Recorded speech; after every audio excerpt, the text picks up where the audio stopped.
Tinutukan ng mga viewers ang puksaan ng mga karakter ni Coco Martin at Jan Estrada sa FPJ Batang Quiapo na sina Tanggol at Rigor.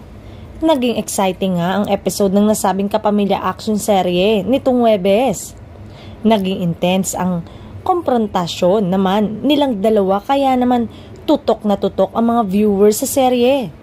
Nalaman na nga ni Tanggol na hindi niya tunay na ama si Rigor na naging malupit sa kanya mula noong bata pa siya. Sa katunayan, ang nasabing episode ay gumawa ng bagong record sa Kapamilya Online Live sa YouTube at Facebook.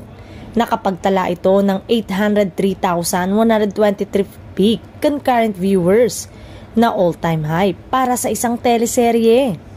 Trending din sa YouTube Philippines ang tatlong bahagi ng nasabing episode na umabot ng 6 million combined views, habang ang mga highlights nito sa Facebook ay umabot sa mahigit 10 million combined views. Samantala, mukhang maraming viewers ang nalilito ngayon kung aling primetime series ang papanoorin nila, lalo na't nagkaroon na ng katapat ang FPJ Batang Quiapo ng Kapamilya Teleserye King.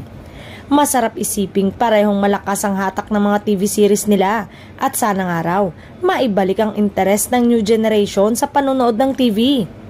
Ayon kay Manay Lolit, dahil sa dami ng mga gadget, kung minsan hindi na nila nasisilip ang mga palabas sa free TV. Kaya nga lahat ng ginagawa ng network para maibigay ang mga shows na makakakuha ng interes ng mga manonood.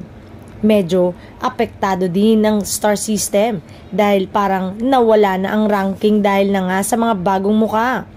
Mukhang nagbalik muli ang hidwaan sa pagitan ng TV network na ABS-CBN at GMA.